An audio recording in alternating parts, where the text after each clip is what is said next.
Hello दोस्तों, आप लोग का स्वागत है हमारे channel Raja Babu coaching centre में। चलिए दोस्तों, आज हम बात करने वाले हैं 12th के बायोलॉजी के एक ऐसा टॉपिक के बारे में जिसे सभी लोग जानते हैं। ये मत सोचिए कि जानते हैं तो इस वीडियो से हमको क्या फायदा होने वाले हैं।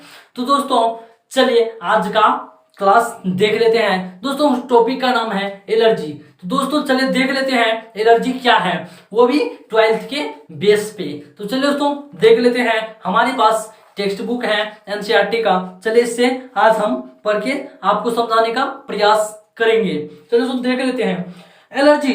दोस्तों आपके साथ कितनी बार ऐसा हुआ होगा कि आप किसी नए जगह गए होंगे और बिना किसी स्पष्ट कारण के छींकना, गड़गड़ाहट के सांस लेना शुरू करते हैं और जब आप उस जगह से लौट आते हैं तो आपके ये लक्षण गायब हो जाते हैं, अर्थात ठीक हो जाते हैं। दोस्तों हम कहीं नए जगह जाते हैं, जैसे पटना घूमने चले गए, नेपाल घूमने चले गए, वहां के वातावरण के अनुसार हमको खांसी हो गया, सर्दी हो गया और वहां से जैसे अपने घर आए तो हम ठीक हो गए। ये लक्षण कई बार हमारे शरीर में होता रहता है।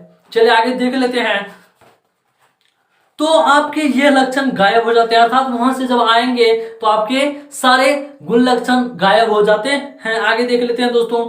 हम में से कुछ लोग पर्यावरण में मौजूद कुछ कणों के प्रति संवेदनशील होते हैं, अर्थात दोस्तों हम में से कुछ व्यक्ति पर्यावरण के अनुकूल नहीं रहते हैं तो उसको संवेदनशील कहा जाता है, अर्थात आगे देख लेते हैं। उपयुक्त अभिक्रिया पराग चिचरी इन दोस्तों माइट को कहा जाता है आदि के प्रति एलर्जी के कारण हो सकती है।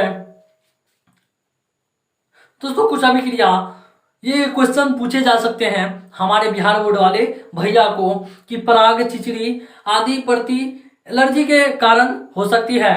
दोस्तों यहाँ क्वेश्चन कुछ इस प्रकार से रहेगा, उपयुक्त अभिक्रिया पराग चिचरी आदि डैश के कारण हो सकती है। इसका आंसर हो जाएगा दोस्तों एलर्जी।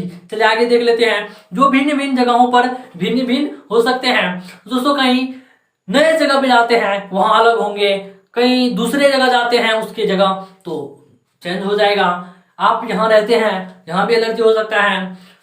तो जगह पर जगह जगह चेंज होते रहता है। चलिए आगे देख लेते हैं। पर्यावरण में मौजूद कुछ प्रतिजनों के प्रति रक्षा तंत्र की अंतर्जित अनुक्रिया एलर्जी कहलाती है। दोस्तों एलर्जी का परिभाषा कुछ इस प्रकार है।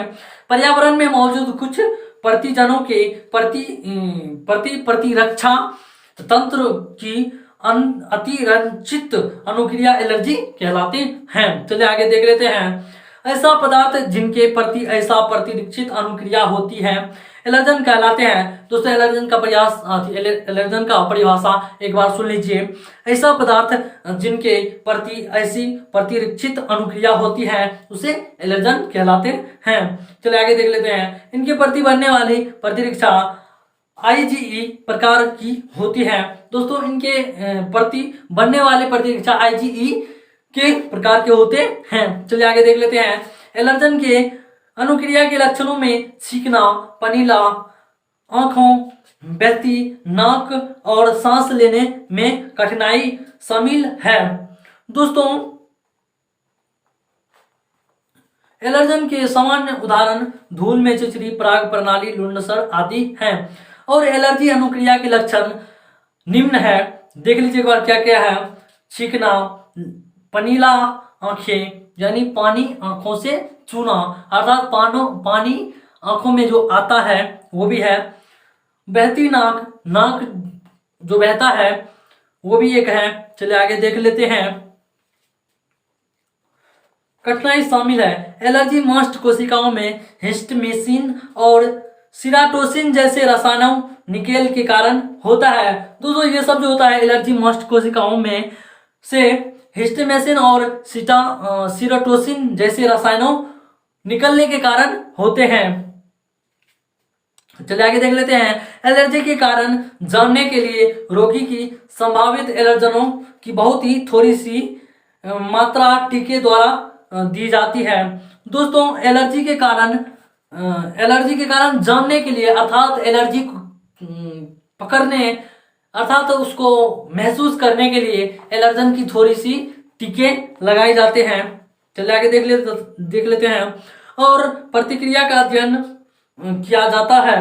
प्रतिहिस्टामिन, एड्रेनालिन और स्टेरॉइडों जैसे औषधियों के प्रयोग से एलर्जी लक्षण जल्दी घट जाते हैं। दोस्तों प्रतिहिस्टामिन, एड्रेनालिन और स्टेरॉइडों जैसे औषधियों को एलर्जन से ठीक करने के लिए दिया जाता है ताकि एलर्जी के लक्षण घट जाए। चलिए आगे देख लेते हैं। लेकिन आधुनिक जीवन शैली के फलस्वरूप लोगों में प्रतिक्रिया घटी है और एलर्जनों के प्रति संवेदनाशील बढ़ी है। दोस्तों आधुनिक यानी मॉडर्न युग, अपने सब का युग जो बोलिए, इसके कारण जो है दोस्तों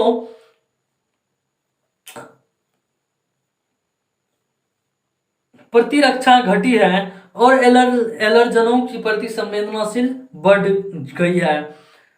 अर्थात दोस्तों अपनी रक्षा घट गई है और एलर्जनों की संवेदनाशील बढ़ गई है। चलिए आगे देख लेते हैं।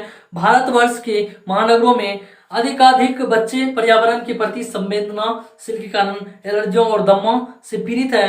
दोस्तों हमारे भारत जैसे महानगरों में बच्चों को दमा वगैरह सब होता है, अर्थात सांस लेने में दिक्कत होती है।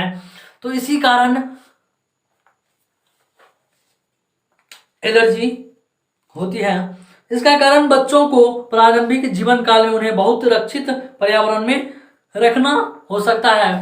दोस्तों पर्यावरण से वंचित रखा जा सकता है, अर्थात दोस्तों पर्यावरण में नहीं अच्छे तरीका से घुल मिल जाए तो बच्चे का संवेदनाशील घट जाती है।